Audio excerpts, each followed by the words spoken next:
Just a few hours ago, Sony announced that they were shutting down the Concord servers, and the meltdowns on social media have been absolutely hilarious because the activists are completely losing their minds that gamers actually won. I have a few different things to show off, but before I get into the topic, if you enjoy the content I create, check out the links in the description, join the community in my live streams, and consider supporting through Patreon or YouTube memberships. Now, we knew that Concord's launch was going terribly, that nobody was playing it, nobody was buying it, and all of the talk on social media was negative, except for the mainstream media who is doing their very best to try to convince you to swipe your credit card. They think that we're stupid and that we're gonna buy a $40 video game that does nothing different or unique compared to their competition like Overwatch, and now things are blowing up in their faces because Sony has admitted that this game was an epic failure. Not only are they taking the servers offline,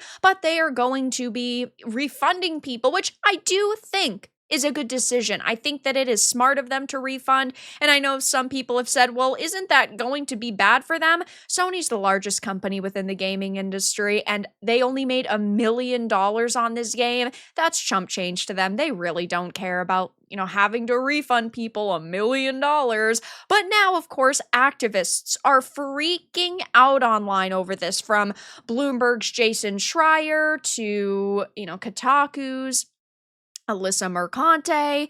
We've also, of course, got Kotaku, or now The Verge's Ash Paris. So, heading on over to the first example, I do have a list compiled on X in case you want updates.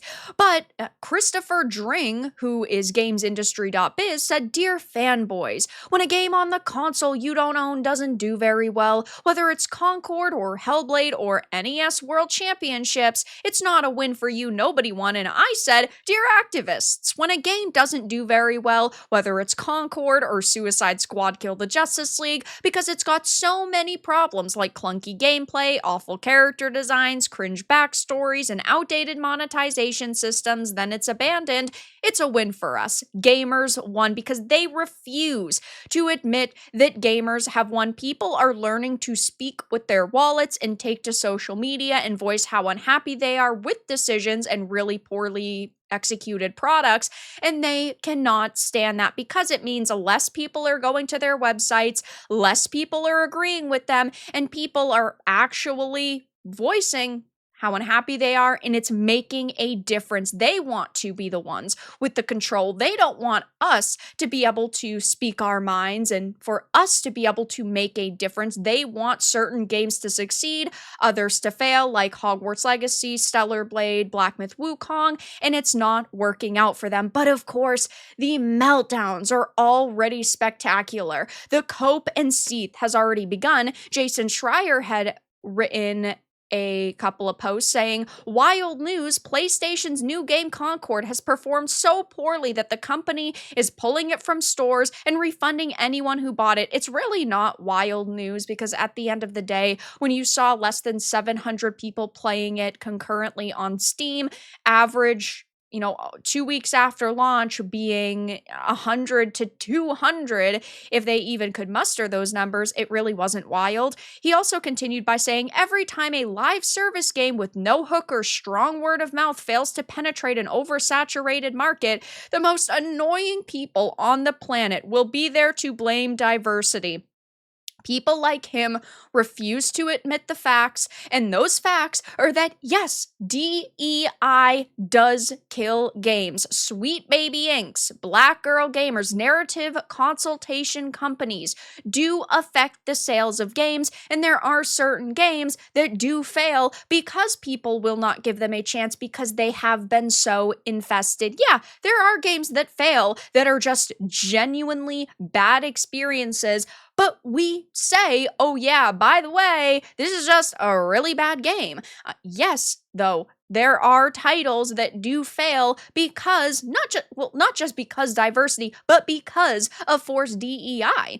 Ash Paris, someone who previously worked at Kotaku, now works at The Verge, was, retweeted by Alyssa saying how many smaller projects were killed in its cradle to throw money at this live shooter BS that didn't last longer than my last effing period. Listen, there are some things on the internet that you probably don't want to share or compare to, and this is just weird. Okay, it's not funny, it's not witty, it's not smart, it just is kind of gross and kind of weird, and I'm a woman saying that.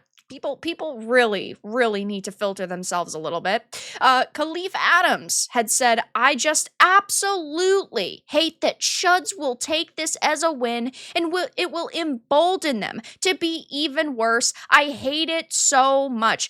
The people that he is calling Chuds are just people that are speaking their minds and ultimately speaking with their wallets, supporting games they think look good and refusing to support games that look bad just because of brand recognition, just because Ubisoft has made some good games in the past, so I have to buy Star Wars Outlaws. People aren't acting that way anymore, and these individuals are infuriated by it. They cannot stand it, and I personally think it's pretty freaking hilarious. It's fine if you like this game. It's fine if you want to support it. It's fine if you want to write articles about it. But you are completely out of touch with what gamers want and how gamers feel. And that is why nobody takes you guys seriously anymore. That is your issue.